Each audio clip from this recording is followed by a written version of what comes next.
ঢাকা বিশ্ববিদ্যালয়ের অনেক আবাসিক হলই জরাজীর্ণ। হাজার হাজার শিক্ষার্থী জীবনের কথা ভেবে হলের পুরনো ভবনগুলো ভেঙে নতুন করে নির্মাণের তাগিদ দিয়েছেন শিক্ষক থেকে বিশেষজ্ঞরা। আনোয়ার হোসেনের রিপোর্ট।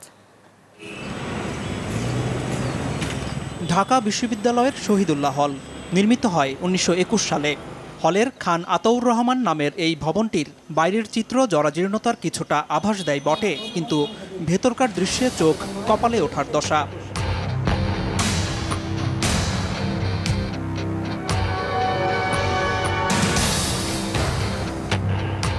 ভয় জাগা নিয়ে এমন কক্ষেই বাধ্য হয়ে থাকছেন শিক্ষার্থীরা। জানা গেল, হলটির মূল ভবন এবং 2 নম্বর বর্ধিত ভবনের সব রুমেরই এখন এমন অবস্থা। আমি ক্যাম্পাসে আসছি প্রায় 4 বছর, 4th ইয়ার শুরু হয়েছে আমার। তো এর ভেতরে আমি কোনো সংস্কার কাজের এখনো কোনো নমুনা দেখি নাই আর কি। এরকম ভাঙা অবস্থায় আছে, এই অবস্থায় দেখতেছি। স্যারা সেগুলো দেখেছেন, তারপরে এসে খটা ফেলে দিয়েছেন। এগুলো মোটামুটি বলে দিয়েছে তারা জানেন, ঠিক আছে, কিন্তু কোনো কাজের অগ্রগতি এরকম কোনো পদক্ষেপ নেওয়া হয়নি।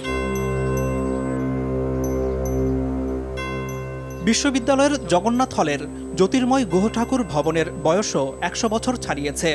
দুর্বল হয়ে পড়েছে কংক্রিটের কাঠামো। পাশের গোবিন্দ চন্দ্রদেব ভবনটিরও একই অবস্থা। শিক্ষার্থীরা জানান, সংস্কারের নামে কয়েক বছর পর পর জোড়াতালি দেয়া হয় বটে, কিন্তু ভবনটি পুরনো হয়ে যাওয়ায় তা টেকসই হয় না। ওই লোহাটা জং ধরে যাওয়ার কারণে সেখানে দেখা যায় যে ওই কংক্রিটটা লাগিয়ে প্রাথমিক অবস্থায় লাগিয়ে রাখার চেষ্টা করা হয়, তখন থাকেও, কিন্তু লোহার দুর্বলতার কারণে সেটা আবার পুনরায় খসে পড়ে। ভূমিকম্প হলে আমাদের আতঙ্কে থাকতে হয় সবসময়। সলিমুল্লাহ হল নির্মিত হয় 1931 সালে। হলটির কক্ষগুলোর ছাদের পলেস্তার তাই খসে খসে পড়ছে, বেরিয়ে এসেছে রড। এই হলেও বিভিন্ন সময়ে সংস্কার করে সুফল মিলছে না। রোমের কোনো না কোনো অংশেই পড়তে এসে হ্যাঁ, এবং সেটা কি বলবো যে অনেক সময় খাওয়ার মধ্যে পড়ে যায়, কি ঘুমানোর মধ্যে পড়ে, চোখের মধ্যে পড়ে। এমনিতেই প্রতিদিন একটু একটু করে পড়ে, কিন্তু যদি রিপেয়ার করা হয় সেটা আরও বেশি করে পড়ে। জগন্নাথ হলের ট্র্যাজেডির কথা অবশ্যই জানি, সেটা একসাথে অনেকগুলো স্টুডেন্ট মারা গিয়েছিল। তো আমরা চাই না সেরকম নতুন কোনো একটা ঘটনা ঘটুক। ঢাকা বিশ্ববিদ্যালয়ের অন্য পুরাতন হলগুলোর মধ্যে রয়েছে মহসিন হল, যার নির্মাণকাল 1967।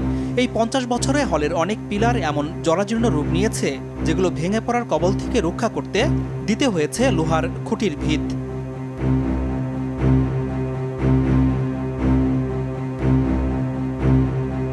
ঝুঁকিপূর্ণ তো প্রায় আপনার 2 বছর যাবত, তবে মাঝে মধ্যে ভাঙ্গা পড়তো খাবারের সময়।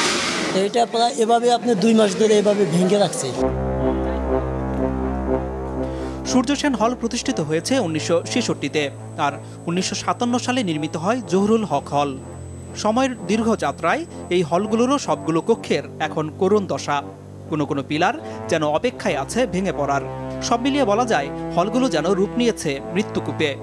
এরকম কোনো শব্দ হইলেই রানা প্লাজার কথা মনে পড়ে, যে রানা প্লাজাতে এরকম হয়েছিল, কোন সময় না এটাও এরকম হইতে পারে। টোটালি সিচুয়েশনটা সম্পূর্ণ এত খারাপ যেটা আবার কল্পনার বাইরে ছিল। হল কর্তৃপক্ষের কাছে আমরা প্রতিনিয়ত অ্যাপ্লিকেশন দিছি, আমি নিজেও দিছি, আগে যারা ছিল তারাও দিছে। তো তারা বলে যে বাজেট হচ্ছে। সম্প্রতি বিশ্ববিদ্যালয় কর্তৃপক্ষ কিছু হলের সংস্কার কাজ শুরু করেছে, কিন্তু এই কাজের মান নিয়ে সন্তুষ্ট নন শিক্ষক এবং শিক্ষার্থীরা। ঘন ঘন সংস্কারের পরিবর্তে বরং সবার দাবি, পুরাতন ভবন ভেঙে নতুন করে নির্মাণ করা হোক। কাজের মানটা অত গুণগত মান আমার দৃষ্টিতে খুব একটা ভালো হচ্ছে না, আর স্ট্রং রিপেয়ারিং হচ্ছে না, এবং আমার মনে হয় যে 10 কোটি টাকার মধ্যে 5 কোটি টাকার কাজ হবে বলে আমি মনে করি না।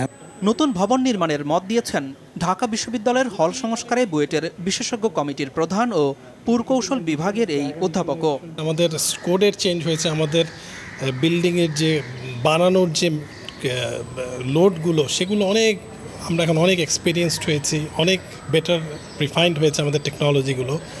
তো সেগুলো আমরা এখন ইউটিলাইজ করে অনেক high rise building, safe building তৈরি করতে পারি।